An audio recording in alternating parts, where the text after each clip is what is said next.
This is Kavita with a difference.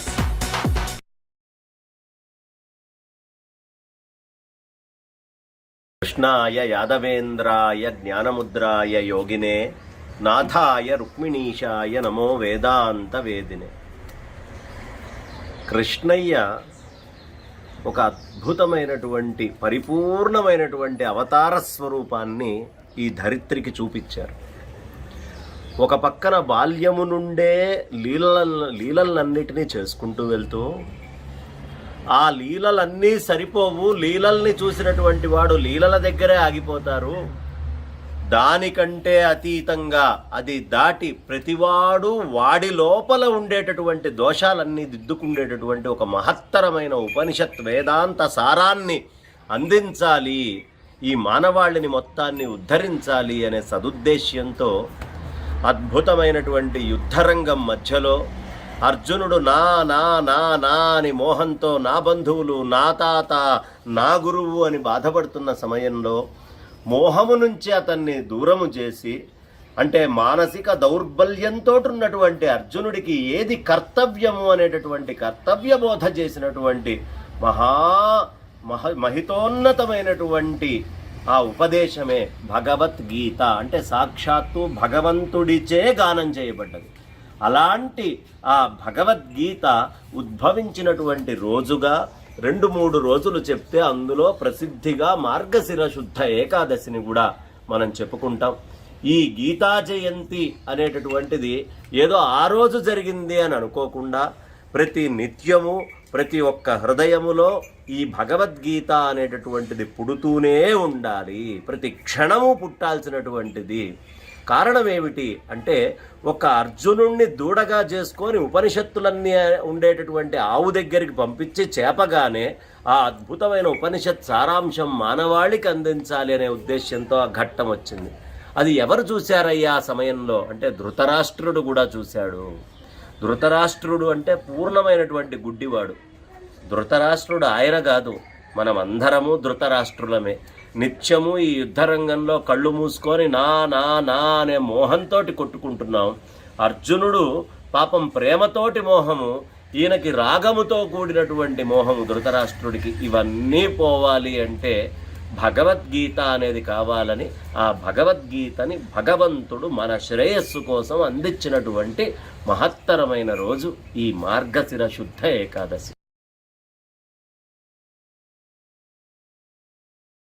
మనకి మతాలు అనేకం ఉన్నాయి, అనేక మత గ్రంథాలు కూడా ఉన్నాయి.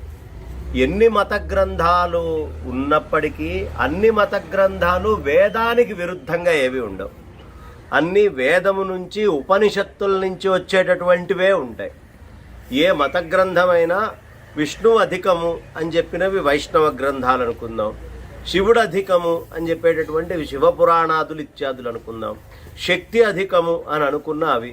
కానీ ఈ అధికం అనుకోబడేటటువంటి ఏ దేవత అయినా పరమాత్మ స్వరూపంగానే అక్కడ వర్ణించబడుతోంది అని తెలుసుకోవాలి.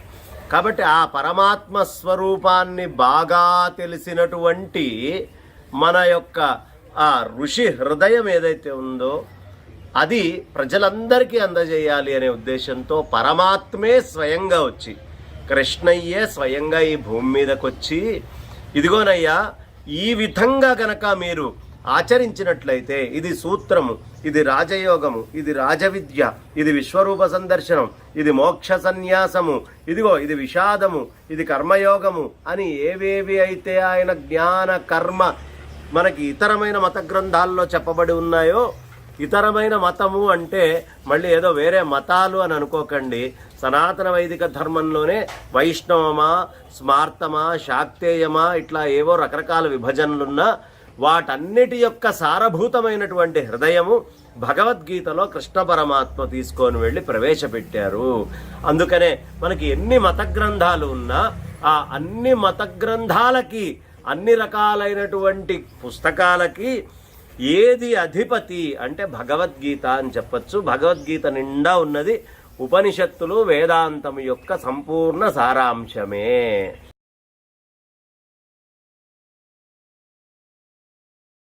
మనకి 18 పర్వాలు, 700 చిల్లర శ్లోకాలు, చాలా విశేషంగా భగవద్గీత అనేటటువంటి కూర్పు ఉంటుంది. ఈ 18 పర్వాల్లో కూడా ఎందుకయ్యా 18 తోటి ముగిసింది అంటే పూర్ణ సంఖ్య అనేటటువంటిది ఎప్పుడు మనకి ఉండాలి అనే ఉద్దేశంతో ఆ పూర్ణ సంఖ్య కోసం మనకి ఆ 18 పర్వాలా అన్నట్టుగా ఉంటుంది. అందుకనే ఈ 18 సంఖ్యకి కృష్ణయ్య జీవితంలో ఆ 18 అక్షౌహిణీల సైన్యం అయితేనేంటి, లేదు మనకి ఎక్కడ తీసుకున్నా ఈ 18 అనేటటువంటి ప్రాధాన్యత చాలా ఇవ్వడం జరుగుతుంది. ఇందులో కూడా ఒక్కొక్క పర్వానికి అసలు పెట్టినటువంటి పేరే చాలా విశేషం. అర్జున విషాద యోగం. విషాదం యోగం ఏమిటి? అర్జునుడికి విషాదం కూడా పరమాత్మ ముందు ఏడ్చేటటువంటి ఏడుపు ఎప్పుడైనా యోగమేనయ్యా అని మనకి చెప్తారు. ఆ తర్వాత సాంఖ్యయోగం, ఆ తర్వాత జ్ఞానయోగం, ఆ తర్వాత కర్మ సన్యాస యోగము అనేటటువంటి చెప్పారు. ఆ తర్వాత ఆత్మ సంయమ యోగము అని చెప్పారు. ఆ తర్వాత మనకి అద్భుతంగా ఆ విజ్ఞాన యోగము అనేటటువంటి చెప్పారు. ఇక అక్షర పరబ్రహ్మ యోగం అయితేనేంటి, రాజవిద్య రాజగుహ్య యోగాదులైతేనేంటి, విభూతి యోగం అయితేనేంటి, విశ్వరూప సందర్శన యోగం అయితేనేంటి, భక్తి యోగం ఏమిటి. విశ్వరూప సందర్శనం అంటే అప్పటిదాకా ఆడియో చెప్పాడు. ఆడియో ఎంత చెప్తున్నా అర్థం కావట్లేదయ్యా అర్జునుడికి, ఇక వీడియోలోకి తీసుకొని వెళ్ళాలి అని చెప్పారు. ఆ తర్వాత ఎప్పుడైతే రూపాన్ని చూపించారో ఆ వెంటనే భక్తి యోగము అనేది చెప్పారు. భక్తి అయిన తర్వాత క్షేత్రం ఏమిటి, క్షేత్రజ్ఞుడేమిటి అని క్షేత్రజ్ఞ విభాగ యోగాన్ని చెప్పారు.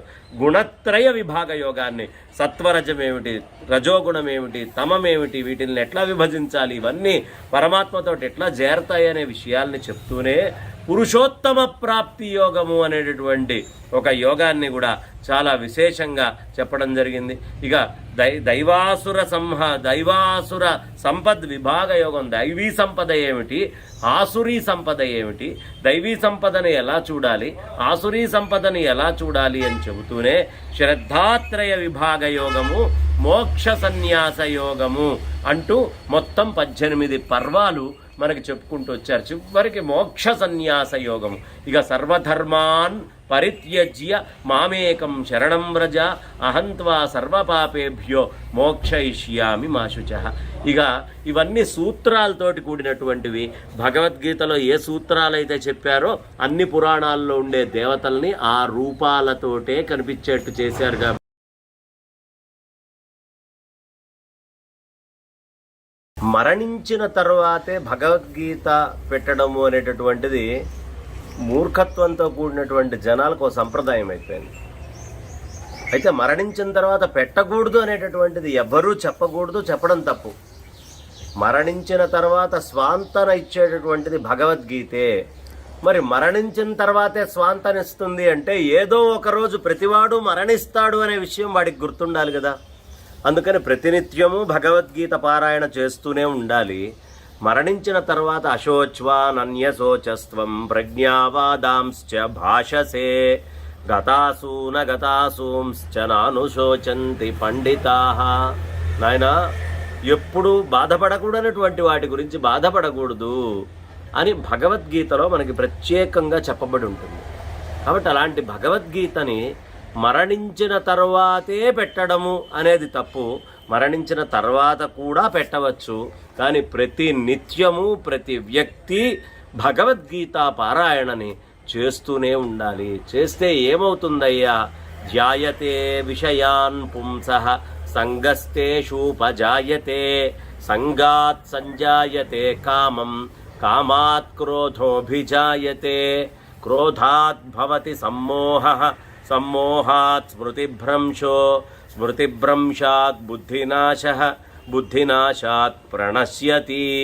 అనవసరమైన విషయాలకు తగులుకొని ఆ విషయాల నుంచి వచ్చేటువంటి కోరికల్ని తీర్చుకోలేక లేనిపోని కోపాలన్నిటినీ తెచ్చుకొని కోపాలన్నీ రావడం వల్ల జ్ఞాపక శక్తి తగ్గి జ్ఞాపక శక్తి తగ్గడం వల్ల బుద్ధి నాశనమై వాడే సర్వనాశనమయ్యేటటువంటి స్థితి వస్తుంది. కాబట్టి అనవసరంగా విషయాలకి తగులుకోకయ్యా. ఈ ప్రపంచంలో విషయాలు అనే గేలాలు ఎప్పటికప్పుడు నిన్ను ఇబ్బంది పెట్టడానికి, బాధ పెట్టడానికి, కష్టపెట్టడానికి సిద్ధంగా ఉన్నాయి. నా నా నా నా అనుకొని నువ్వు బాధలు పడుతున్నావు. దాని నుంచి బయటికి రావాలి అంటే ఎప్పుడు సాధ్యమవుతుంది? ఒక దీపం వెలిగించాలంటే అంతకు ముందే వెలిగి ఉన్న దీపము రావాలి. ఈ జీవుడు అనేటటువంటి వాడు అజ్ఞానంధకారంలో ఉండి వాడు జ్ఞానం అనే జ్యోతిని వెలిగించుకోవాలంటే ఎవరయ్యా? పరంజ్యోతి అయినటువంటి కృష్ణ పరమాత్మ మాత్రమే దాన్ని చేయగలడు. కాబట్టి భగవద్గీత అనేటటువంటిది ఖచ్చితముగా మరణించినటువంటి సమయంలో వేశారు కానీ ప్రతి నిత్యము పారాయణం చేయాల్సినటువంటి గ్రంథమే, ప్రతి నిత్యము అది పాఠ్యాంశముగా ఉండాల్సినటువంటి గ్రంథమే అని మన పెద్దలు మనకు చెప్తున్నారు.